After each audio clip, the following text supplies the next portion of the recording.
We're going to get going. First of all, I'd like to welcome everybody to this evening's board meeting of Monday, May 22nd, 2023.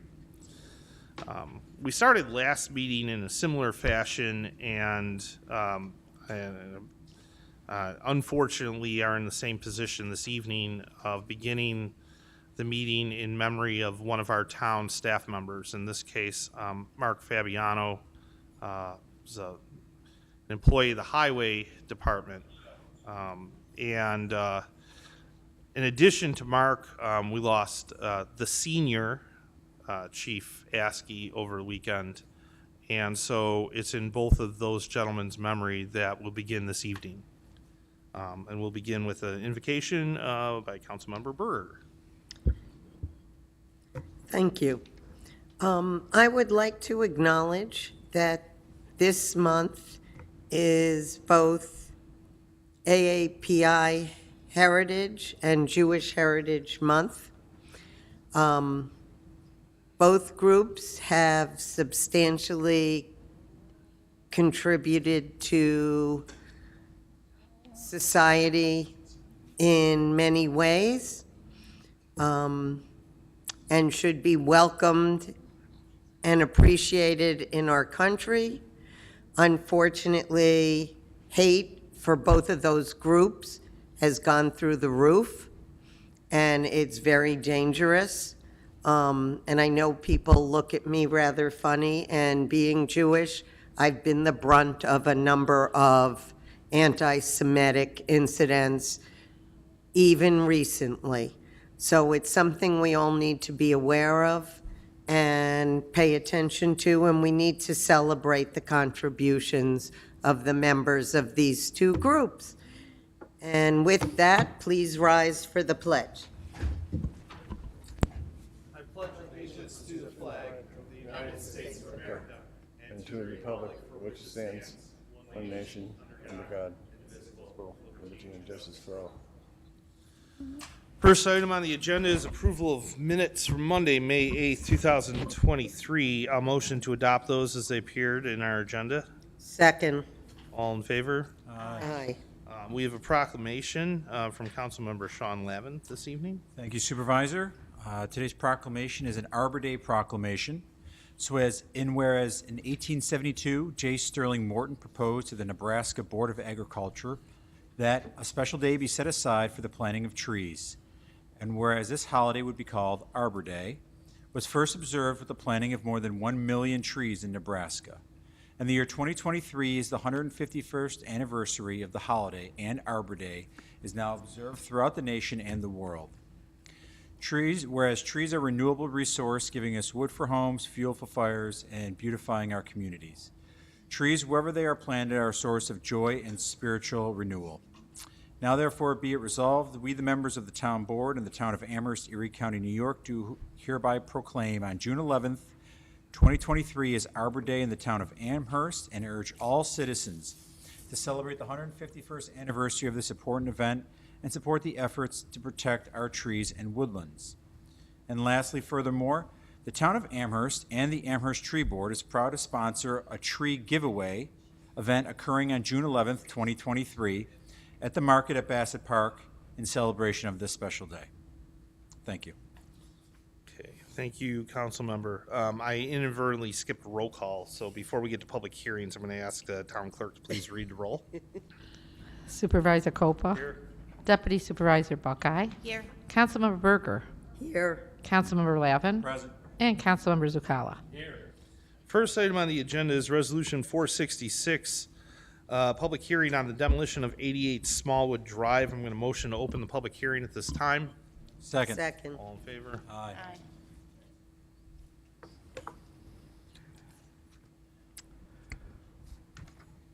Good evening, Supervisor and council members. As you are aware, any demolition or proposed demolition of any non-town-owned structure requires town board approval. And tonight, I have with me a code enforcement officer, William Prenevu, who's intimately familiar with this case. He's going to do a small presentation as to our findings and how we've gotten to this point and why we're recommending demolition. So Bill, if you'd like to come on up. Thanks, Mark.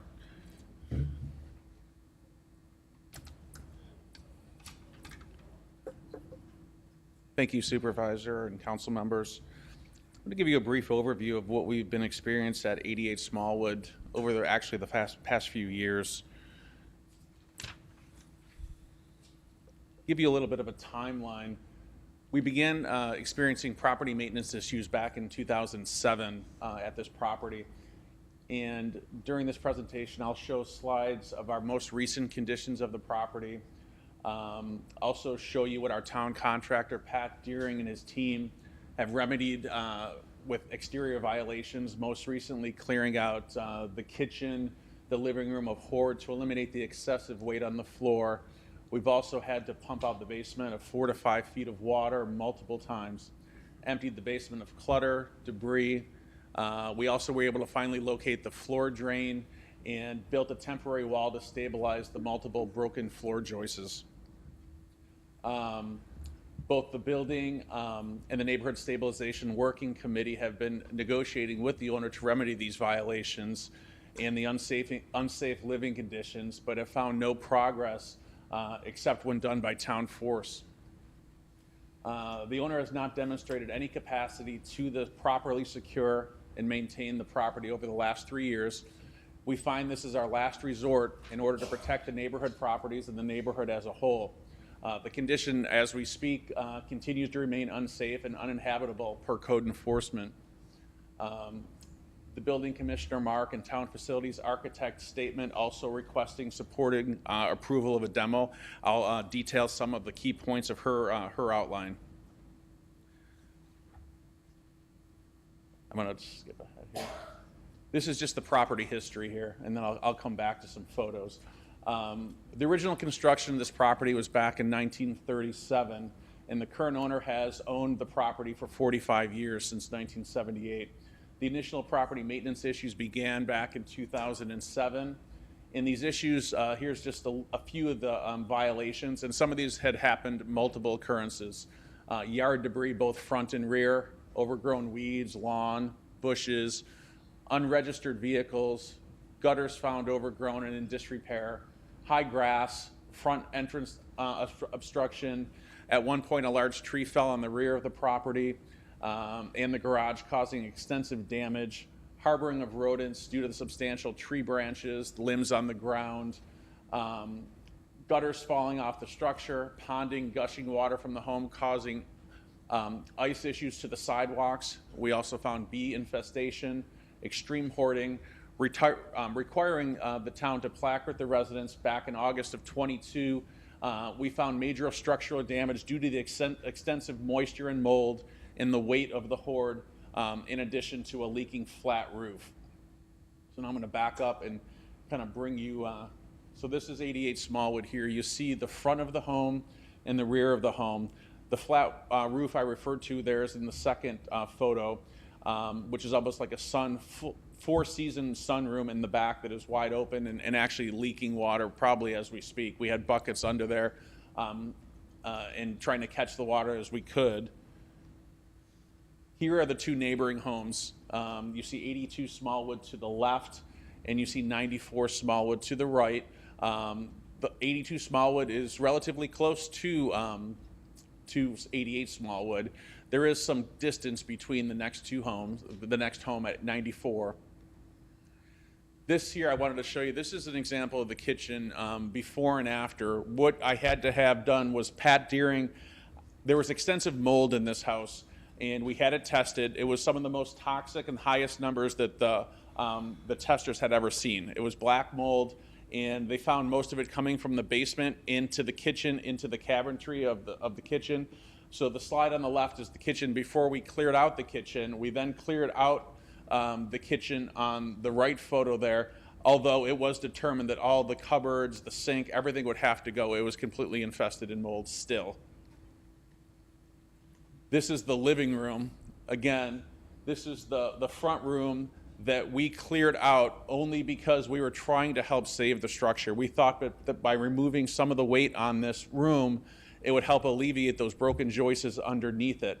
Again, This is after we cleaned it. You could see how the floor joists and the floors have buckled. You could see that in the photos there.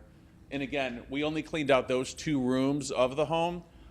Mold was determined to be found in all aspects of the house, including the 2nd floor and the bedrooms, the bathrooms. We only cleared out the kitchen and the living room. And again, at that point, we didn't see need to go further based on the damage that we saw to the structure underneath it.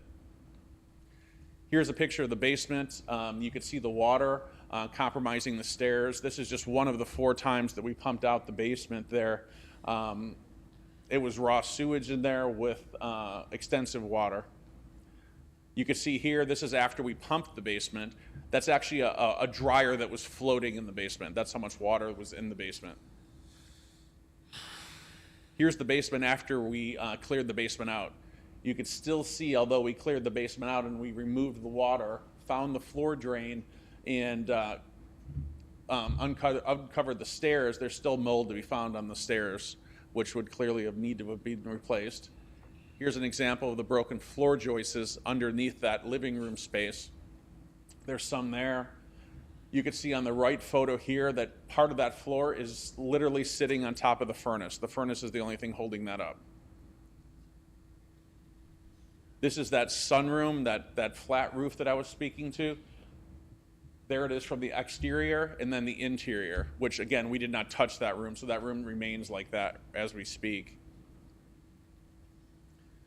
That's the ceiling of that room where the water is just leaking in, and the pails and that we've put underneath, just trying to help her catch water to prevent further damage. Here's some additional photos. That's the dining room, again, still remains in that condition as we speak. And there's the downstairs bathroom, but that we did clear that out, again, just because of the excessive mold, again, trying to help. That's where I mentioned on the right photo where a tree had fallen on the house 10 years ago, and the window was never replaced. She just put a board over it that was not sealed properly, so that had been sitting like that for 10 years. When we first entered the home, we had to enter through that 2nd floor because we could not open the door. There was so much material behind the doors they wouldn't open. There was so much, hoard behind the doors that they had to enter from the 2nd floor and shimmy down the stairs to build a path to just open a door. That was our initial way to get in. That's the stairs going up to the 2nd floor in the first photo. That's the kitchen ceiling, and then a picture from the living room looking into the sunroom. Again, just to give you an example of what we're dealing with here. Those are the slides that I put together. The only final thing I'd like to mention is just some of the details that our town architect Ann Defcheck put together. And, after walking through the property with Mark and observing what she could, she felt that the property at 80 Wood Smallwood had experienced severe structural and building system damage as a result of neglect and structural load in excess of allowable stresses due to hoarding. As for structural damage, from what she was able to see, approximately 16 structural floor joists supporting the living room are water damaged and completely cracked through at their mid-span due to the weight of the belongings above. Approximately 12 to 16 structural floor joists supporting the master bedroom above the living room. Again, we did not clear out anything upstairs, but she did have a lot of books and magazines, and with the moisture and the air, the weight was tremendous on that room above the living room as well. The basement stair stringers and their associated post supports were also water damaged, as I showed you in the photo. That would have to be completely replaced. The existing forced air furnace is unsalvageable due to water damage. That's another issue. There was no working utilities in there at all. There's no heat in the house whatsoever. So at rough estimate, and again, she went through what she could see, she found a cost of replacing all those issues at approximately $160,500. With that being said, what's not included in that cost of $160,000 is the electrical system upgrade, plumbing fixture replacements, a full kitchen replacement, interior finish replacement, flooring, painting, ceilings, etc., roofing for the main home, window replacement for all windows, and driveway surface replacement and landscaping are necessary to complete with the local zoning. So all that is not included into the cost of $160,500. So that's why we're moving to demolish the home. Okay. Follow up on that real quick. Sure. Obviously, we don't take demolishing anybody's home in this town, for granted. This is something we really, really, really wanted to vet hard. This is a home in an architecturally sensitive area. This case is very unusual in that we really put a lot of effort in to see if there was potential to save this house and with the town helping the owner. And there really wasn't. So that's really how we got to this point. Some late developments that have occurred this past week. We have a very interested purchaser who has a signed contract to purchase this home and rehab the home. So, having said that, my recommendation would be to push any decision on the demolition for this by the town board to a future meeting, July 24th, if that's possible. Okay, questions from the board. So first, sure, Councilman. You certainly made a compelling case to level the building, no argument there. But I have to ask the human question. There was a person living here as recently as?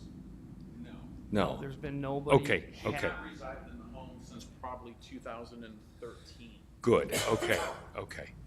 But she spent time visiting the home and bringing items to the home, Okay, but did not reside there. So that resulted in us placarding the home for unsafe occupancy.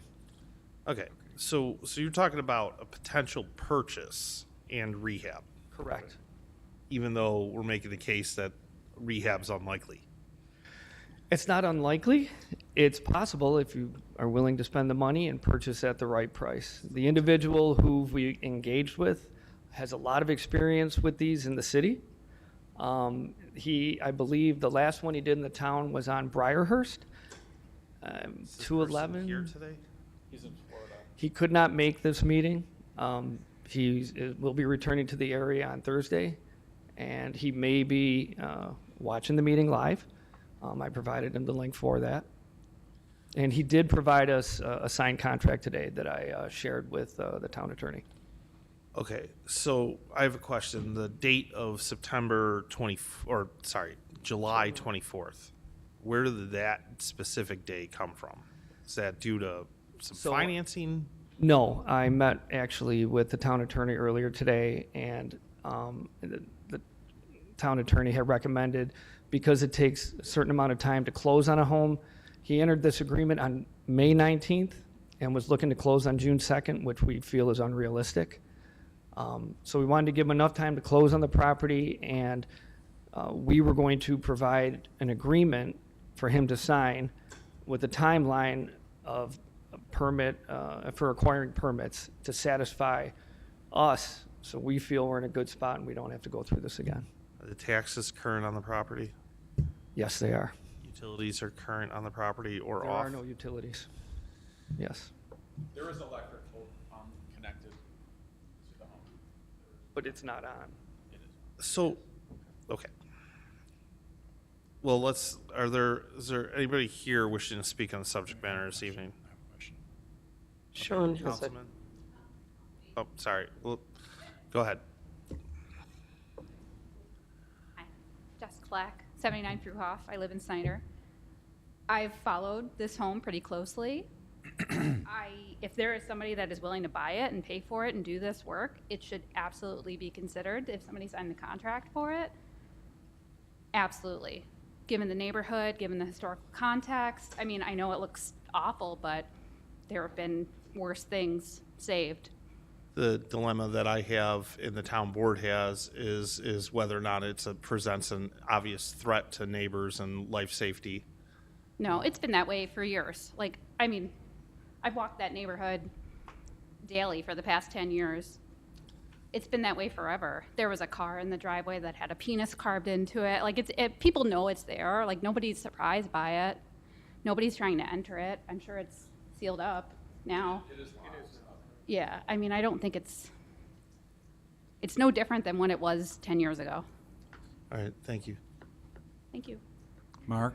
Brian, Ian had put together kind of a sign-off sheet that no one could enter that unless they sign that waiver to enter the property for two reasons. One, because of the toxic mold, and also for the structural issues. So we had provided that actually to the homeowner at one point. She refused to sign it, and she was not allowed access back into the home. Are the neighbors here by any chance? Immediate neighbors? No. Okay. Have they expressed any additional concern? Not recently. Both neighbors, Brian, are snowbirds, and Okay. I spoke to them all probably the last time. They obviously were in support of something happening to the property. They were, very excited for everything we were doing to try to help clean it up and pump the water out. But I know the one neighbor was, I think, gone for 5 months. They may be returning soon, and the other neighbor on the other side was also going to Florida. I'm not sure when he was returning. Okay. Anybody have anything further? Yeah, I do. Sean? So Mark, if the sale of this goes through for July, what's the timeline we would give this purchaser to start? I mean, it's going to take forever to rebuild that thing. So can you just give me, I'm not holding it to anything. No, a that's fine. ballpark on what you would say from purchase in July to move-in ready. I anticipate the purchase to be prior to July 24th. All right. But that would give us enough time and him enough time to engage in his designer, his structural engineer, and all his subcontractors to get them in line and provide that schedule. He had said from the day he starts this job, this would be a 1-year project. 1 year. 1 year. Okay. So, Thank you. so I'm I have one sure. request. Councilwoman. Can I assume that the purchaser will let you know when the deal goes through? Can you please share that with the town board so we know that he's actually purchased it? I know all the plans and everything is later, but can you share that info with us? Absolutely. Thank you. Okay, I'm gonna motion to first close the public hearing. Second. All right, on a question, I'm going to make a motion to set a decision date of July 24th with conditions that said purchaser needs to be able to represent a mold remediation plan, an active rodent control plan, and a structural shoring plan. Not a structural rehabilitation, but a shoring plan. And they need to be able to present that at the meeting on 24th. If they're actively trying to purchase it, they should be able to get all of that together in advance. Absolutely. So with those three Second. conditions, there's a second. All in favor? Aye. Okay. Thank you. Next item on the agenda is Resolution 467, a public hearing on a local law, the Local Waterfront Revitalization Program, LWRP, an ongoing project here in the town. I'm going to motion to open the public hearing at this time. Second. All in favor? Aye. Jeff, go ahead. My name's Jeffrey Zakowski, Town Amherst Landscape Architect with the Planning Department. We have a few slides just to talk about the law. We had the meeting a couple weeks ago just to talk about the plan and the law. So this is specific to Local Law Chapter 205. They'll be added. It's required through our contract with the DOS for the town board to take action on both the plan and the law. We're talking just about parts 1 through 5 today. Just to be more specific, it's our mechanism or framework to implement the LWRP plan. It also runs, as we talked about before, concurrent with seeker, so there's 2 consistency reviews now.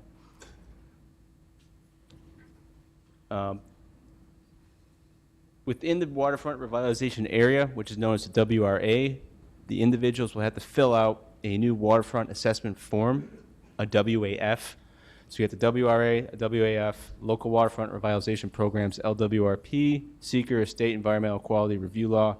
There's a number of acronyms that we've been using with this program and with the plan. We'll have somebody from the planning department review the consistency review to make sure that the proposed action is meets the plan that will be adopting hopefully next month. This is the WRA. The purple is the Tonawanda Creek sub-area. The green is the Ellicott Creek sub-area. Anything in the 8.19 square mile area that has an action, not a minor action, but an action, they will have to fill out this form, which is a WAF. Somebody from the planning department, most likely it'll be me, will be reviewing the consistency review and providing the recommendation to the board and/or committee, body member. Within the law, there's a term called agency. The agency is either the planning director, the planning board, or somebody who has jurisdiction over it. So the planning department will provide a recommendation. The board itself, the agency, will make the determination. We'll keep that on file. The actions are standard actions that you normally see that aren't minor. Most of those are type 1 seeker actions or major site plans.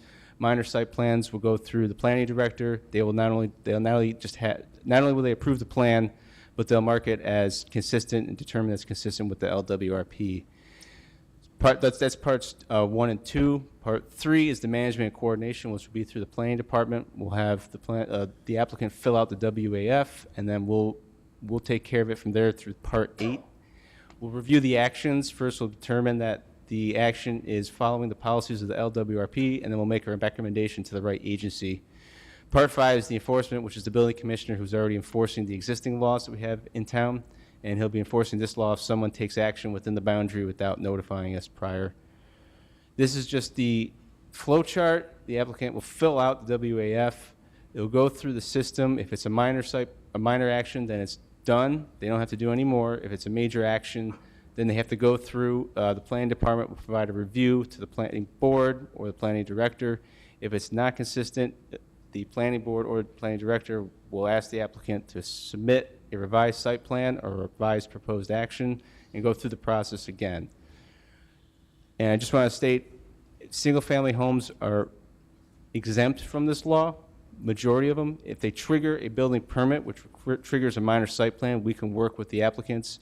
And in most cases, if people are applying for a dock or a permit with the Canal Corp, they'll just follow the Canal Corp policies. If they have to, at the very most, they'll fill out this form, and we can help anybody out with this.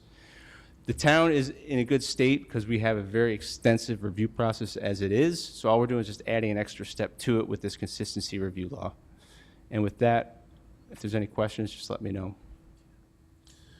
All right, thank you for that presentation on the process. The LWRP has been in the works for how many years now? 5 years. We finally have our state approvals to move forward. And so the action this evening is on the proposed local law. So are there sorry, go ahead. Just to be clear, this is the hearing on the law. Right, We're not, sorry, the not hearing. looking for action tonight. No, I'm sorry, John. Yeah.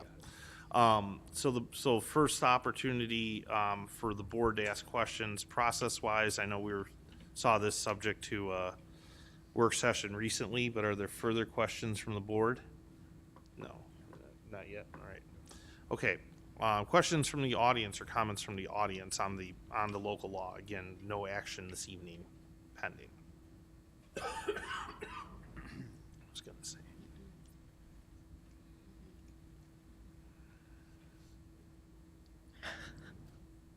I've signed up for later, but thank you for the LWRP.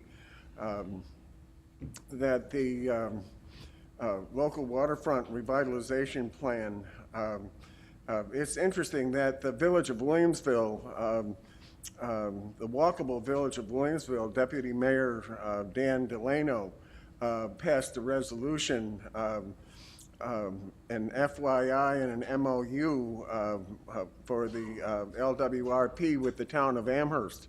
As far as the Ellicott Creek and Tonawanda Creek, as far as the management and maintenance of the design features. But also, what I'd like to comment on is and I attended the public session and put in some comments that there are other federal agencies that are involved in this process. One of them is FEMA, the Federal Emergency Management Agency. and the other one is the FERC, the Federal Energy Regulatory Commission, have an effect on the Tonawanda and Ellicott Creek, and the LWRP, the Local Waterfront Revitalization Plan. I think they sort of misnamed it. It should be the Local Watershed Revitalization Plan, as far as the infrastructure that supports the built environment, the water lines, the sewer lines, the highway storm sewers, and so that I want to bring to your attention that there's other plans. The Greater Buffalo Niagara Regional Transportation Plan for the 2050 plan, that there should be interconnections as far as the long-term plan. And this has to do with, here it is. You can check it out. They just finished the moving forward 2050, and LWRP should be looking at the same period in terms of the hydrogeographic topography, the floodplain, and as far as the watershed, in terms of prevention of the disasters that occurred in Florida and other places. They're talking about, in Florida, $150 billion, okay, and they're only like 10%, that there's long-term in terms of the climate change and the environmental issues are tied into this. And it is going to require some participation. And I'd like to give you the website for the GBNRTC, the gbnrtc.org/moving forward 2050, as far as tying in this plan. As far as the Erie Canal. Tom, thanks. We got, Right. Right. I just wanted to finish with the Erie Canal National Heritage Corridor and the Niagara River Greenway, Tom, that the Amherst Central Park Okay. Greenway. Tom. Yes. Okay. I'm glad you do Thank good you. work. All right. Keep it up. Thank you. The LWRP does acknowledge the Canal Heritage Corridor and the Greenway. Thank you, Tom. All right, anything further from the audience this evening? Holding this one open? Yes, okay. I'm going to motion to hold the public hearing open until the next town board meeting, June 5th, and we'll go from there. Is there Second. all in favor? Aye. Okay. All right, next item was Resolution 326. We're withdrawing that this evening. So the issue at hand was we had dimensional issues when it comes to parks and recreation. The corner of Niagara Falls Boulevard and Kenmore requiring double-digit variances, ball fields that are built too close to property lines, concession building at Call not facing the parking lot, Matthews and McCarthy's parking. So the idea is really to try to fix that. However, it opened up Pandora's box potentially for unintended use changes within recreation facilities. That was not the intent of the town board. So we're going to go back to the drawing board on that item. So the next item on the agenda this evening is public expression. I'm going to motion to open public expression at this time. Second. All in favor? Aye. Is there a list?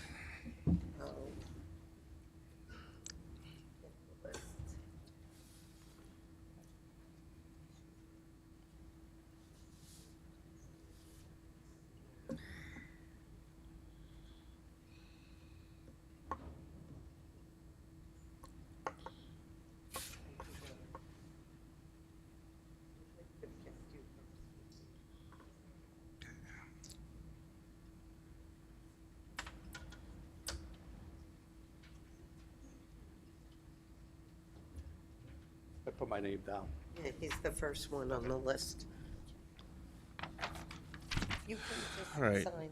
Tom, go ahead. Please state your name and address for record. Tom Weisbeck, 48 Drawbridge Court. I'm here about the water main break on Squire Court that happened last Tuesday. It took a while before I got involved. I got involved Friday. I called Deputy Supervisor Buckeye. She's been wonderful with me, helping me out, sending out correct people, notifying people from the highway department to the water department. They didn't even, you know, they tried to clean it up on Friday. They didn't clean it, and they said, "Oh, the rain will take care of it." Well, it didn't. It didn't. But they came back, cleaned it up today. They did as much as they could, and the supervisor came by. Maybe they talked to you, Debbie, later after they talked to me in the afternoon.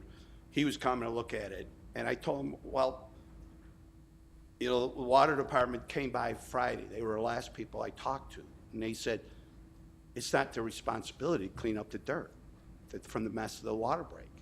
And that's what, you know, neighbors are calling for the whole week after the water break. This was on Squire Court. The town, was it the town or was it the water authority? Well, everybody came out. Okay. But who said it's not their responsibility to clean? Erie County. Okay. Okay, let me finish the story. First of all, And Debbie can got you the street speak cleaner. into the I'm sorry, mic? Debbie, Thanks. Deputy Supervisor. Yep. Buckeye got the street cleaner out. Come out. They did the best they could. Then they came out. They left. Someone left. The residents couldn't get out of their driveway because there's so much mud. So they cleaned it up personally, and they put piles in it. So then they sent out a couple of those vacuum trucks to clean that up. And I asked them, well, can you clean up the street with your water there? And they cleaned up this where you could walk, so people wouldn't slip in the mud and all that. They did a great job. I mean, really, they were very helpful, polite, all over it. They came by today after I emailed Debbie yesterday about the rain didn't clean it up. You know, we all thought the rain over the weekend would clean up the mud. It did not. So they tried to come back and clean it up today. It's still there.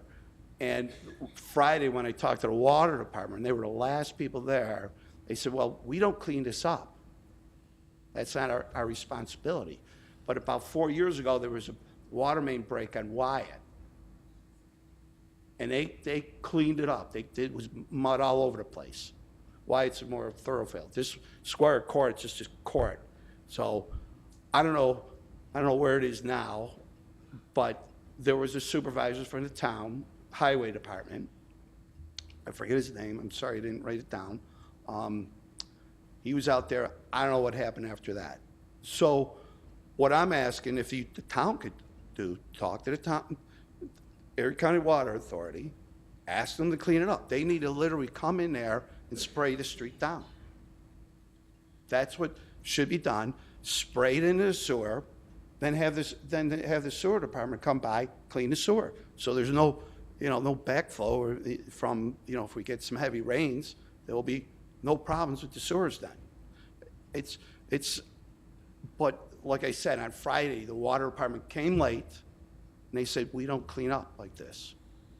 So I know Debbie talked to the water authority and asked, that's why they came out on Friday. And so now, today there was some other people cleaning up more sewers around my neighborhood. They're doing their job. I asked them, can you spray this? They couldn't say anything. Supervisor come by, and he looked, and that's the last time I saw him, when he went to look at the street. So what I hope you guys can do as a board, request the water authority to clean Squire Court up. Spray the whole street down, right into sewers. It's pretty simple. I know that it might cost some money, but what they told me, the water is theirs. The pipes are not theirs. That's what they told me. It's part of the town's responsibility as the pipes. So they were telling me, essentially, it's on your call. But Previously, 4 years ago, when that water main break on Wyeth, they cleaned it up. That was per the neighbors. I didn't see it. I mean, I'm out there trying to get this thing done, and everybody's coming to me now. I got it. I mean, we could request water authority do that. I can't. Please do. I mean, I'm just not- one person. I'm not sure that we can, do that with any authority. Well, you get a hold of the town of Amherst Democratic chairman. Okay. You call. No, we know who to talk to, but we don't have, he's saying we don't have the authority to tell them what to do. A request from the board would be We will, nice.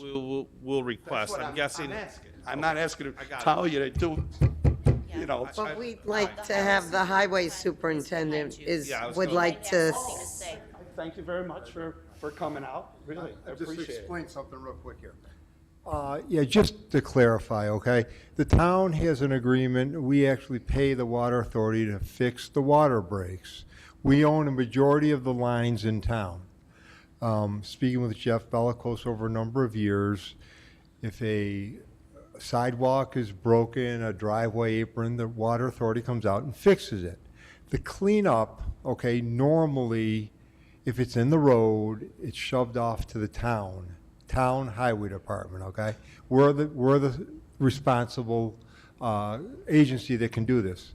We did sweep the road twice. Of course, they did fantastic. We sent out our vacons, we cleaned the receivers. What had to be done and what we don't have is a street flusher, some way to put water on the road, to flush it down into the receivers to clean them. We can't do that. We don't have the equipment. So we did the best job we could to clean up the mud in the street. But the way it works with the authority, we have this agreement between both that when it does impact the street, we will clean it up the best we can. Unfortunately, sometimes it's going to take a few rainfalls, so on and so forth, before the road gets clear and they have to live with this mud. So that's normally, again, the way it's run. We take down trees for the water authority if it's over a water line. So we do work together, but they do push off a lot of the stuff onto the town here. Okay. Thanks, Pat. But back with the previous, We can request it. I know, may I have 1 minute? Previously, when they had that break in the water main, they opened up the fire hydrant, sprayed the whole street down. That was issue. I know I talked to the person who came today. They said, we can't do that. That's not the water. They own the water. The town cannot open up a fire hydrant, plus it's emergency fire and all that. But doing the street, they can't do that. So, just, I think the board will request, okay, but, please do. okay. Thanks. Okay. I appreciate your time. Okay. Thank you.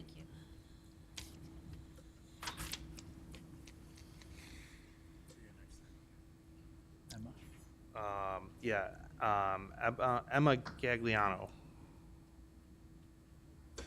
That was about 326. Okay. Oh, Okay, more, got it. another sheet, All right. another sheet. Tom Frank. Okay. Thank you. Yep, thank you. That's okay. All right. Tom Frank. he already, Okay. Yeah. Don Smith.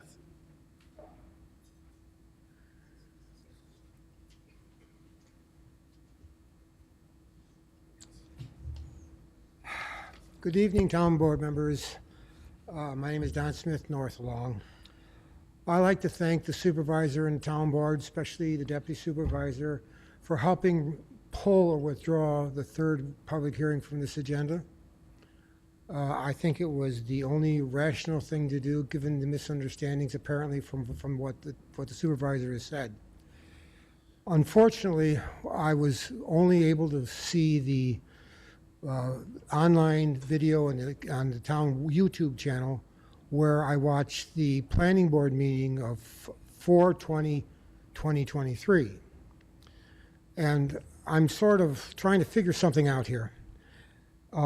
At that board meeting, the town attorney, Martin Paloe, at 1 hour, 58 minutes, and 28 seconds of the YouTube video, stated, and I quote, and this is what's gotten me not upset, but concerned.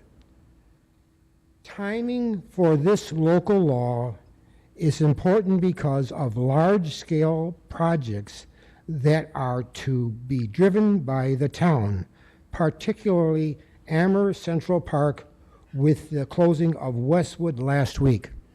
Now, my problem is this. If this is a true statement, then what you told us today is not a true statement. If this is a false statement, then he said, if this is a false statement, then your town attorney made a false statement to the planning board.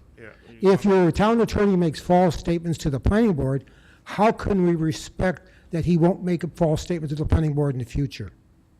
How can we respect his statements? It is. That you can verify it. I'm going to explain this, right? So, yes, that is a park that we're closing on, and yes, we are getting ready to do a project at Royal Park, although that doesn't seem to have been something that he commented on. Right. Both those projects could have sightline issues and setback issues because our zoning is varied by parks. And so when it comes to placement of playgrounds, when it comes to placement of community squares for winter markets, when it comes to placement of ice trails, we do have dimensional issues. No park's the same. So when we govern it with one single zoning across all of rec, we have dimensional issues. We've seen it in every single park that we've touched since I've been on this board. We've had zoning variances, we've had delays in getting to construction because we have a constant issue with something not meeting the quote letter of the law with regards to our zoning on dimensional standards. It's something that, and Jeff has left, but that Jeff has gone through, that our engineering department has gone through. It has to deal with the amount of required parking, the location of parking, and so it is true of Central Park as it is true of Billy Wilson, as it is true of Matthews and McCarthy's ball fields. So, yes. Just so please, just so you I understand that. So when your town attorney says something, we don't necessarily have to believe what he says? He said it was accurate. We have a Central Park set of projects. He did not state any of the other issues that you brought up. Well, okay, so if It by wasn't omission- there. Thanks, Don. Well, have a good night. Yeah, but I haven't had a bell. I haven't had a bell ring on the You're yet. accusing him of No, I'm not lying accusing through anybody. omission. I'm asking for clarification I gave from you you clarification. on this issue. Central Park has well over 20 projects that will have to come through. And every time they come through, if we're faced with the same dimensional challenges that we are faced with every other park project, then it will hold things up. Royal Park is currently going through the same issue because a ball field is considered a facility, and location of fields next to property lines is a problem. The condition of where you locate concession buildings and the location of those has triggered major site plan approvals on recreational facilities that have long been established as a series of ball diamonds. You're basically accusing him of lying, I'm not accusing anybody of anything. All right. I can just. I got to ring one last statement here. You guys got to Can I freaking dial back the excuse me, conspiracy Brian? theory stuff. Try not to talk over me, please. I just want to say something, okay? You talk over me all the time. I listen. We don't really butt heads personally, but I want to mention one thing. If he says something without on only one thing, the question is, if that's the rationale, is it true? It's as true of that as every other park that we have to deal with this He year. gave it as an example. And I by was at the meeting. The construction of Central Park is at least a year off. Royal Park would move sooner. That's a bigger concern. All I suggest is for the public to view that planning board meeting at 1 hour, 58 minutes, and 28 seconds and make the decision for themselves. You're really grasping, but thank you.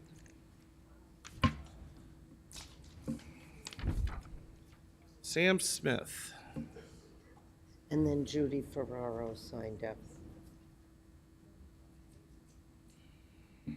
Hi, my name is Sam Smith. I'm at 60 Fruhoff. I actually, listening to everyone else, have 3 separate questions. One I think might help a lot of people clarify regarding the local law. When you say it will delay projects, maybe it would help with people's scope and understanding of what delaying the project means. Because you gave an example, IX Town Planning Board, and they gave me a few examples of how long it does take. So as a resident, I wonder what that definition of how long it takes. And you just gave an example of how it's delayed a year. So that might help inform people, setting some boundaries of what your expectation is, as well as communicating to them. It's as simple as the design process for most parks is done throughout the course of the year and ends in the end of the winter, with the idea of being able to get into the ground and do construction in the spring. In the past, what we've had is projects that go out, have their bond issuance, are ready to bid. When the engineering department goes for a permit, we end up getting running into an issue that has a dimensional issue to it. It's then forced in front of the zoning board. That's at least a 2-month process. And that's before we go to planning board for a major site plan approval, which is at least a month process beyond the zoning. 2 months from the zoning board. 2 months from the zoning board. So what we run into is our engineering's complete. We've taken a bond action on something. What does a bond action mean? It means that we've approved spending authorization. Okay. And if you miss the May, June construction cycle, you're done for the year. Mm-hmm. So we've had Matthewson McCarthy is a great example. Central Amherst Little League is a great example where stuff has been delayed and we end up with fall starts, which completely miss the baseball season.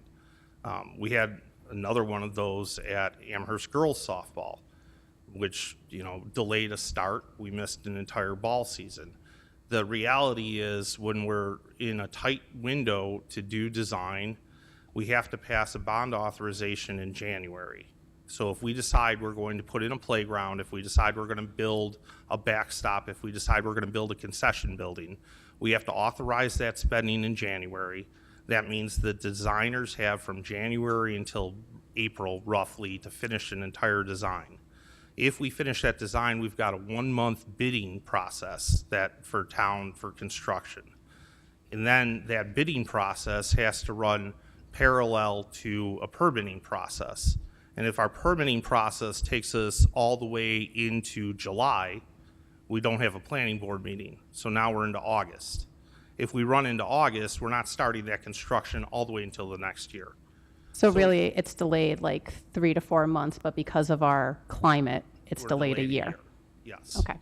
And that continuously happens with park projects. And it has continuously happened. So we're coming into our post-design, get ready for construction season, and the town board, myself included, in fact, myself probably in the lead of that, said how do we get out of this bind?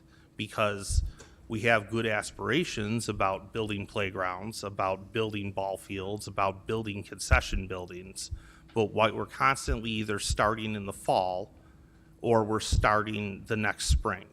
And that's really where this whole project is. And so now we're going to go back. We're going to figure out another way through deal with the dimensional issues. I look forward to seeing the new plan of that. So my other thing, I guess I'll pass this to you. For them to project. I've been talking about this topic with the planning department, with you, Supervisor Culpa. It has to do with the road verge on my street on Fruhoff Avenue. Can they project it? No. Okay. So. Now that we're doing the YouTube, we can't project it. Okay. So the road verge doesn't exist at the top of my street. So people are literally parking next to the sidewalk. So we've talked about trying to come up with a plan. I have yet to hear anything from anyone. We've talked about how there's no tree. I just wanted some grass and a curb, but you talked about having trees during our community meeting at Park School. We still have nothing there. And again, my kids bike on the sidewalk, they walk to school, and literally there's a car physically next to the sidewalk. And I don't know who to go to at this point to get it corrected, because I've been trying to work on this, now we're in May, for 5-6 months. We have, so in my office, we did start a conversation with landscape architect about that property amongst some others, and trying to do basically the project as a stormwater runoff project. It's asphalt now, so if we regrassed it and put trees there, we'd be able to handle stormwater more efficiently. We need the sidewalk there so you have somewhere to walk. I'm not touching the sidewalk. The area is the area between the sidewalk and the road, which is where cars are parking. It's currently asphalt. So we do have a landscape architect that is on a term agreement who is working with us on some of that currently. It's not just that. There's a lot of places where asphalt has replaced that area around town, and we're kind of going through an inventory of all those sites so that we can deal with it in one action. Okay. Is there a timeline for execution of any of that? I would say that it's probably going to take, I mean, it's going to take a full year to design and plan the curbs and put together construction documents and bid that work. But, you know, an ideal spot would basically be spend this year planning it, next year have the funding ready, and then in April of next year, along with the rest of our construction projects, begin to start to reclaim some of that asphalt area that shouldn't be there between the sidewalk and the street. Okay, so one of the things I asked from the Traffic Safety Board was to have a no parking the entire length of that. Okay. Because there is no road verge.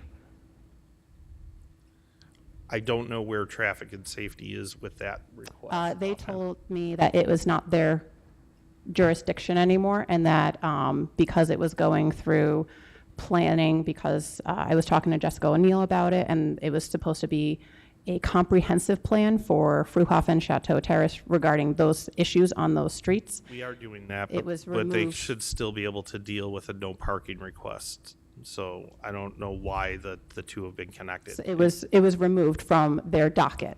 Okay, we can ask them to reevaluate that. Whether or not there's a no parking request granted now isn't going to ultimately change with, it could change, right? But you could simply remove it if the more comprehensive corridor study suggested that. So my guess is they're waiting for the second. We have begun the process to put the scope in for the entire Main Street corridor there in Snyder as a study. I'll ask tomorrow that they reconsider the no parking issue. Yeah, until we have at least a road verge at minimum, something there. Right, even if it's done with the condition of a reevaluation, that's fine. Yeah, Okay. thank you. Yep. And then my last question was, I heard about buffalo and significant trees, and I was curious about Amherst and landmarking trees, and is there anything significant in Amherst? I know a few people, and I've seen a few trees that were pretty significant and older. We have finished our tree survey. That's something that I would ask our tree board to look at, I guess, ultimately. Okay. I'm not familiar with any, I'm not familiar with any significant, I know in Buffalo, like when you go to Allentown or in the area, there are these trees with placards on them, how long they've been around, and where I'm not aware of anything that currently does it in Amherst, but I'm not opposed to bringing it to the tree. Yeah, so one of my neighbors, for instance, has a tree that's about 250 years old. It dates older than the settlement of Snyder itself, and I feel like that in itself would be significant, and it should be recognized. That's a great idea. Okay, thank you. Thank you. All right. Judy was next. Judy? Yeah. You signed up. I didn't take the sheet, but I saw you. I'm grateful that you've withdrawn that zoning change. However, it was disturbing that it was even conceived of, and it's also disturbing that it would come back. And the meeting 2 weeks ago was a clown show, and again, very disturbing. And I wrote something after leaving that meeting, and I'm going to read it because I want you to know where people are coming from and how you were perceived. The convoluted reasoning for the current zoning change is difficult to comprehend and only serves to deepen distrust. It actually sounds like a job description for what any honorable representative of the people would do when considering development that would impact them. Isn't that your job? Isn't that your responsibility? Haven't you hired extra people at our expense to aid in fulfilling difficult tasks? If the demands of representing the people first are too arduous, perhaps you should consider resigning. This is an abomination and an affront to the Amherst people, notwithstanding the prolific double talk using language to deceive. Other communities using this trickery does not make it right and should not be used to defend questionable motives. So I hope we don't see another iteration of what you were proposing 2 weeks ago. Thank you.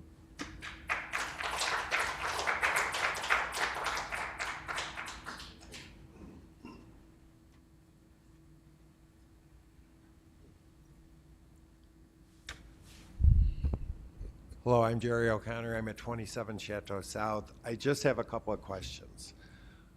One, initially Chateau South was a no parking street. Excuse me, frog in my throat. And it was petitioned and changed, and now cars are allowed to park during the day on Chateau South. My question is, I walk that neighborhood every day with my dog. We have very little on-street parking because of the number of cars and the limited number of garages in our neighborhood. When the construction starts, where are all the construction vehicles going to park? Where are all the workers going to park? Are they going to just jam our neighborhood so that we can't move? And what can we do about that?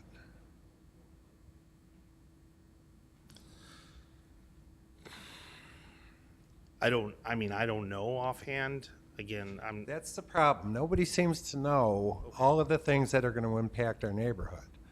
But they went ahead and approved this. So now that it's approved, what can we do to protect our neighborhood, to make sure that the services that we're paying for, and it's not lost on me that as a mixed-use building with retail space that I believe to be red herrings, that the residents of Amherst are paying for this building, are subsidizing this building, because they're not paying property taxes.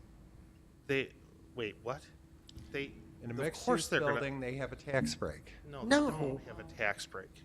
The only way for them to get a tax break would be if the IDA granted them a tax break, and there's been no signs of the IDA doing so. Well, all that aside, that's a different issue. But where are we supposed to So we could park? probably create a temporary resident-only parking for that street. That's something that we would have to. I think That's first something we would thing have is to to have a find out. conversation with Benderson and let them know that this Good is luck an with that. issue. No, we can have the conversation and then see what they come up with as a solution, and then we can look at Brian's solution. I mean, there are temporary things done for construction everywhere, so we can look Right. into that. Except if I go to a friend's house on the street and I want to park and it's resident only, I'm not saying me necessarily, where do they park? So we need to think about, Well, we could do I we could do completely a timing. understand, but you've jammed up our neighborhood with this project. Okay. we didn't, the planning board made the vote. You changed the zoning. All right, okay, we'll go through this, yeah, thank you. So we will ask about a temporary restriction during construction.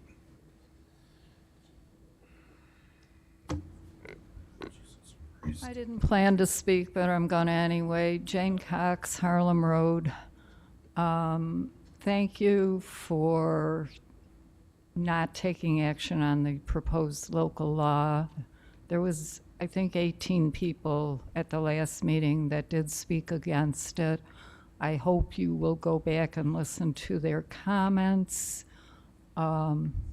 People don't understand the process a lot of times, and they really need to have things explained to them. And they really need to have these conversations because they don't understand what's going on up here a lot of the time. Something similar happened at the last planning board, which got a lot of people upset when the developer was allowed to speak and the public was not. I know it's not your jurisdiction, but you are the board. You do appoint them. They should be answerable to somebody. And as more and more people are coming to these meetings, they have no guide to local government. I don't know what the solution is, but things need to be explained to them clearly so they know how to maneuver through the process. If it's a planning board decision or if it's a town board decision, there's always questions. So I hope you'll take it into consideration, try to keep things open here, and try to explain your decisions. Thank you. Thanks. All right, anything further? Gonna motion.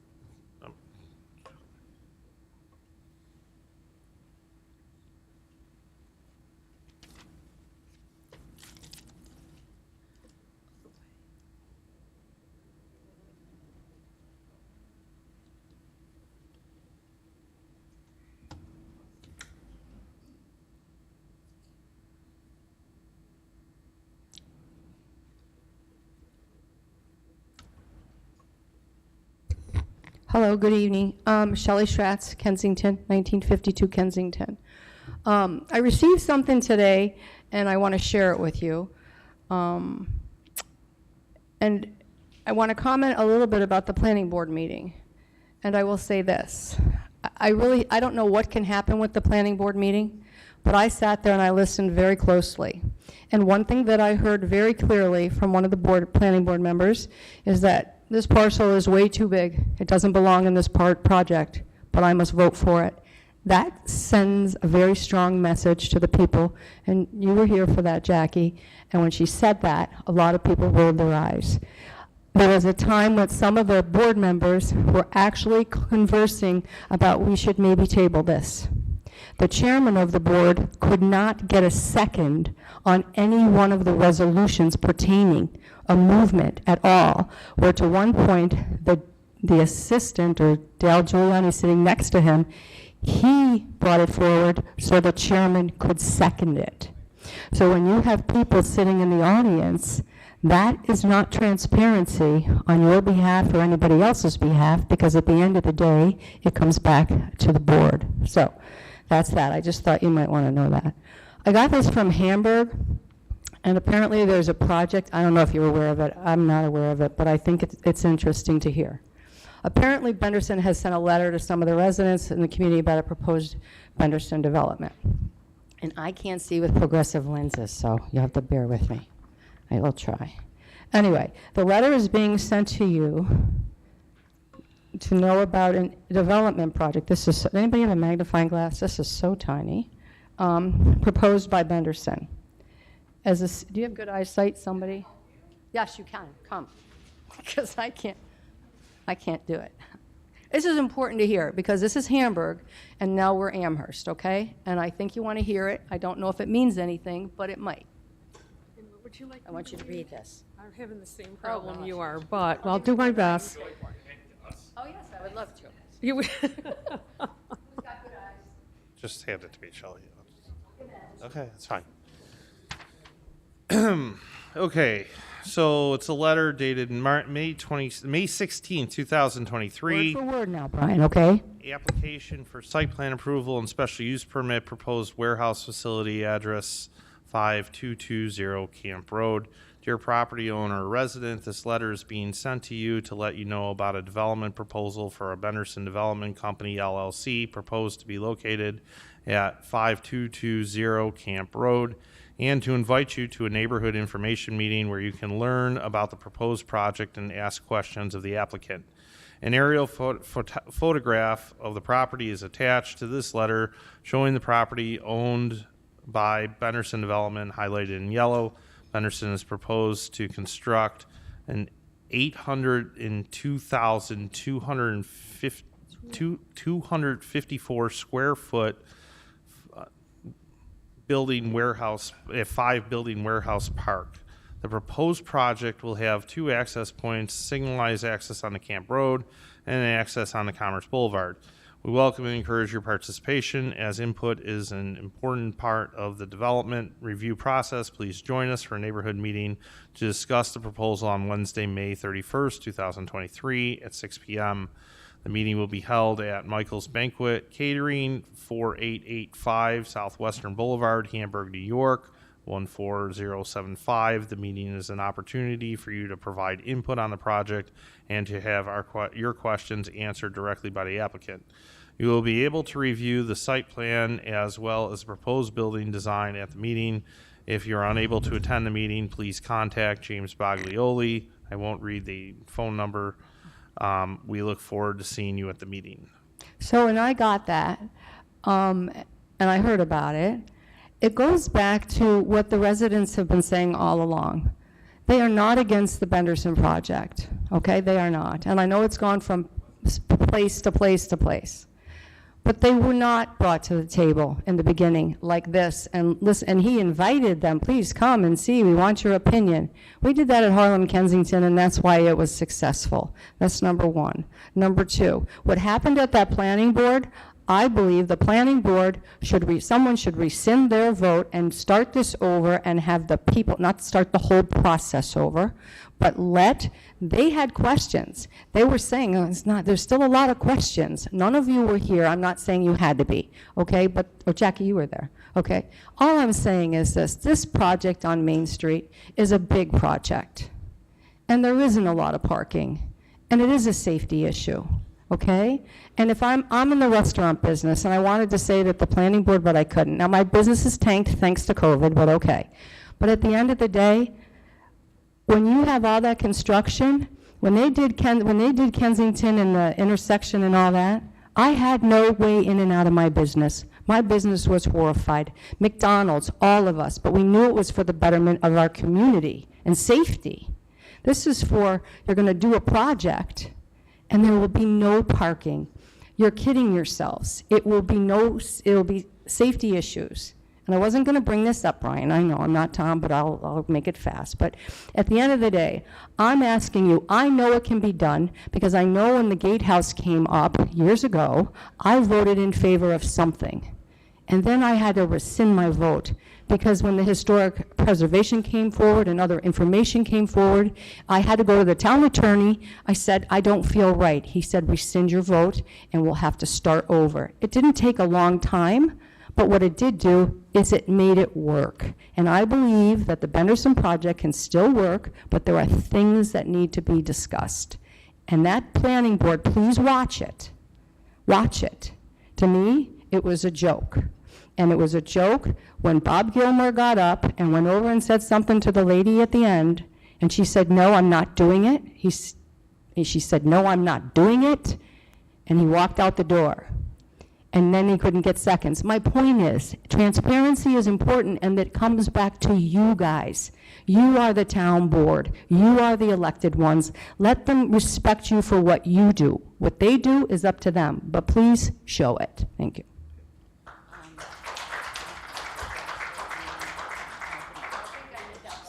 Okay. All right. Going to motion to close public expression. Second. All in favor? Aye. Next, there's a consent agenda. I would ask our town clerk to please read the consent agenda at this time. Councilmember Berger, 1. Councilmember Lavin, 1. Town Attorney, 2, 3, 4, 5, 6. Town Clerk, 1, 2, 3, 4, 5. Assessor, 1. Building Maintenance, 1. Controller, 1, 2. Contract Compliance, 1, 2, 3, 4. Economic Development, 1. Engineering, 1. Human Resources, 1, 2, 3. Planning, 1, 2. Police, 1. Senior Services, 1. Sewer Plant, 16, 2, 3, 4, 5. Youth and Rec, 1. Communications, 1. Consent, 2. Receive and file, 3. Receive and file, and 4. Refer to attorney. Thank you. All right, motion to adopt the consent agenda. Second. All in favor? Aye. Next item on our agenda is Resolution 470. It's the 2023 roadways reconstruction, Meadowbrook Road and Blossom Heath, bond resolution in the amount of $250,000. I'm going to first motion to adopt the seeker findings associated with the project. Second. All in favor? Aye. Next, I would motion to adopt the project, Second. and I would ask our town clerk for a voice vote, please. Supervisor Coppa? Yes. Deputy Supervisor Buckeye? Yes. Councilmember Berger? Yes. Councilmember Lavin? And Councilmember Zucala? Yes. Thank you. Okay. Next item on the agenda is the second round of public participation. If anybody, sorry. I think it was the engineering. Shelley, we saved the project. Well, we do have one other item on the agenda this evening. It was Resolution 498, 2023, Year 20 Stormwater Annual Report and signature of municipal compliance certification (MCC) form. Second. Well, are we motioning the as is or? I just have to make a comment that the report is available on the town's website for public review and comment until it is submitted in June. And hard copies can be obtained from the engineering department. Okay, perfect. So I'll motion to adopt the resolution as it appeared. Second. All in favor? Aye. All right, next item is an opportunity for a second round of public expression. If there's anybody else wishing to speak. Seeing none, I'm going to motion to, I'll motion to open public expression at this time. Second. All in favor? Aye. Anybody? A motion to close public expression at this time. Second. All in favor? Aye. And a motion to adjourn the board meeting. Second. All in favor? Aye.